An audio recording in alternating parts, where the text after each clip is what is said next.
Break के बाद एक बार फिर से आप सभी का स्वागत है आयुर्वेद पर आधारित हमारे इस बेहद खास कार्यक्रम स्वस्थ विचार में। मैं हूं आपके साथ आपका साथी विकास।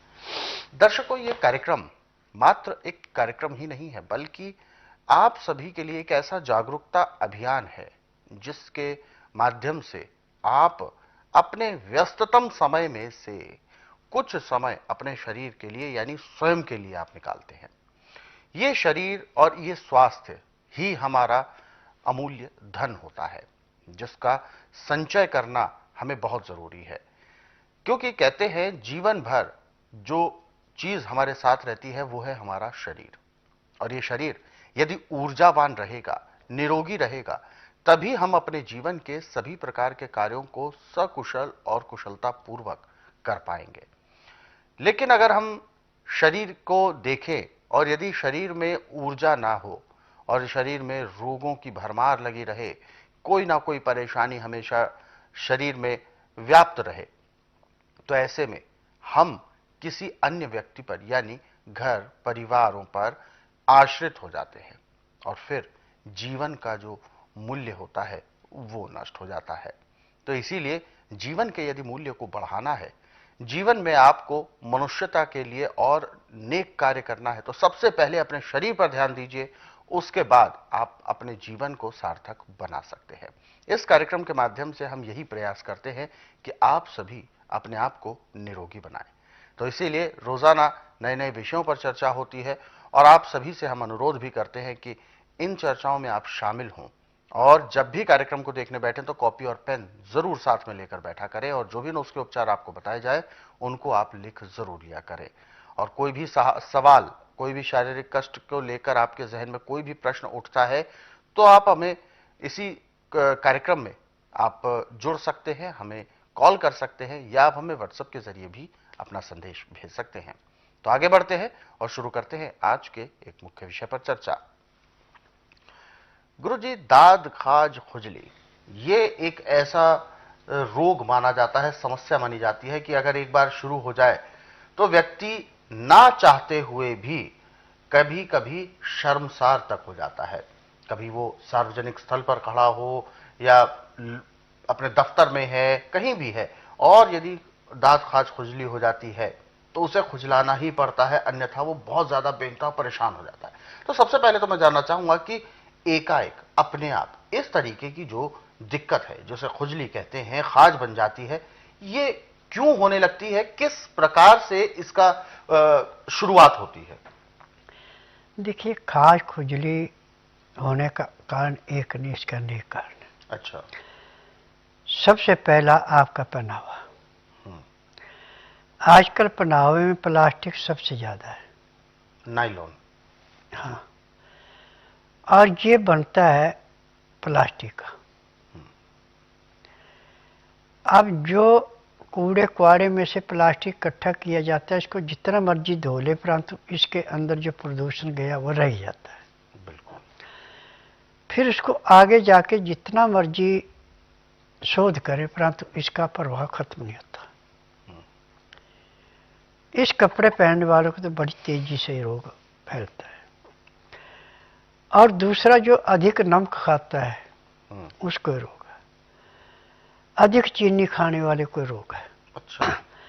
आर्टिफिशियल चीजें खाने वाले को रोग पैदा होता है। परंतु रोग चाहे किसी भी किस्म से हो,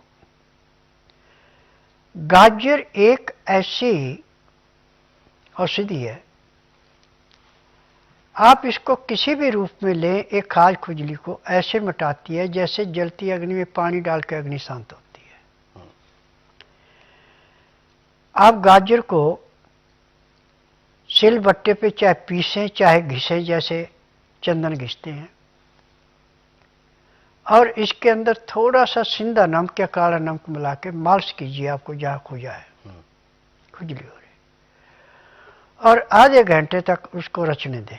उसके बाद गुनगुने पानी से नहाएं। आपको ऐसे ठंड पड़ेगी जैसे जले हुए पे बर्फ रख के ठंड पड़ती है, खाज खुजली नहीं होती।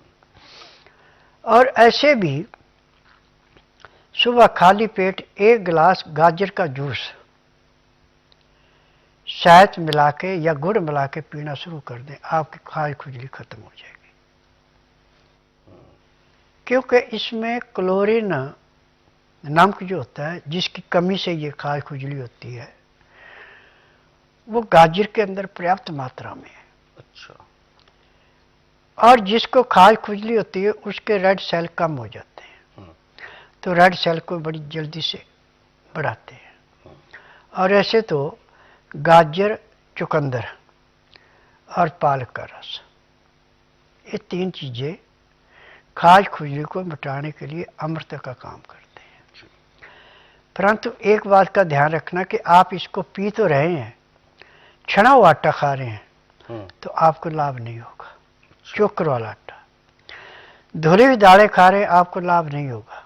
छिलके वाली दालें, छिली हुई सब्जियां खा रहे हैं, आपको लाभ नहीं होगा। छिलके वाली, नरम छिलके वाली सब्जी, तो आपको पूर्ण लाभ होगा। अच्छा। और ये इलाज लंबा नहीं चलता।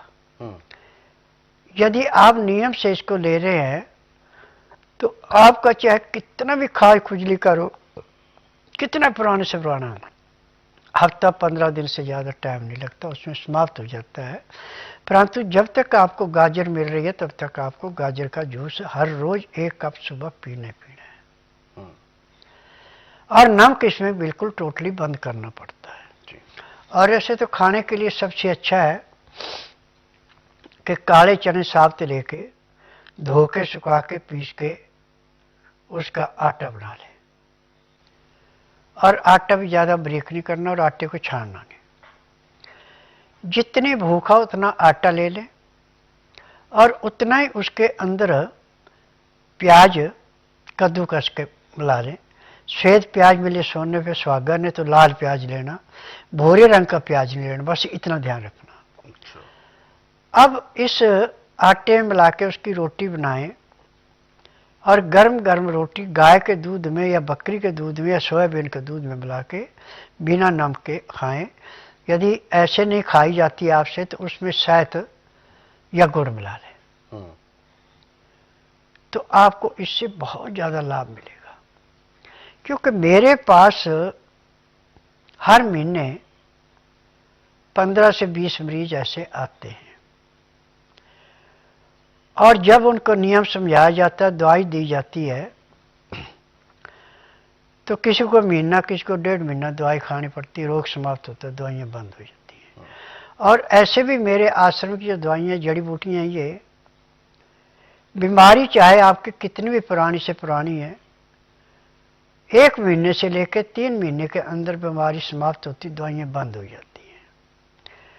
और अपनी इच्छा से चाहे कोई साल भर भी दवाई खाए, उससे नुकसान कोई नहीं है। ये दवाई ओवरडोज खाएगी तो भी नुकसान नहीं करेगी, अंडरडोज खाएंगे तो भी नुकसान नहीं करेगी। और एलोपैथिक यदि ओवरडोज खाए तो भी नुकसान करती है और कम खाई तो लाभ नहीं करती। परंतु स्वस्थ विचार की दवाई चाहे कम खाएं चाहे ज़्यादा खाएं, लाभ ही लाभ करेगी, नुकसान कभी नहीं करेगी।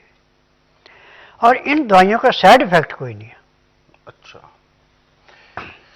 तो ये बात तो बिल्कुल 100% सही है कि जो प्रकृति ने जो औषधि उपचार हमें दिया है, वो सारी औषधियां साइड इफेक्ट नहीं करती हैं। बस ये है कि यदि आप ज़्यादा खाएंगे तो वो उतना लाभ नहीं करेगी जितना करना चाहिए, कम खाएंगे तो भी उसका संतुलन बिगड़ता है, लेकिन नुकसान नहीं होता। इसीलिए आपको उन औषधियों को सही तरीके से, सही प्रक्रिया से खाना है, तभी वो सटीक जो भी आपकी बीमारी है उस पर वो वार करती है और रोगों को जड़ से समूल नाश करती है। तो इसीलिए औषधि हमें प्रकृति से मिलती है, प्रकृति का हमें संरक्षण करना चाहिए। और स्वस्थ विचार आश्रम की सबसे बड़ी विशेषता भी यही है कि प्रकृति को महत्व देते हैं और औषधि जो होती हैं, जो जड़ी बूटियां, जो वनस्पति से हमें जड़ी बूटियां मिलती हैं, उन सभी को सही प्रक्रिया से गुजार कर फिर उसकी औषधि बनाई जाती है। और केवल यहीं तक सीमित नहीं है। जहां तक कि औषधि का सवाल है, औषधि को जब, जड़ी बूटी को जब वनस्पति से निकाला जाता है, जब उनको लिया जाता है दवाई बनाने के लिए, तो उसमें भी काल, नक्षत्र, ये सब पक्ष, ये सब देखे जाते हैं, जिसकी वजह से औषधि पूरा लाभ देती है। तो ये सब होता है गुरु जी के स्वयं की देखरेख में। तो ऐसे में ये औषधियां इसीलिए कारगर होती हैं कि वो 100% रोग पर वार करती हैं और रोग को समूल नाश करती हैं।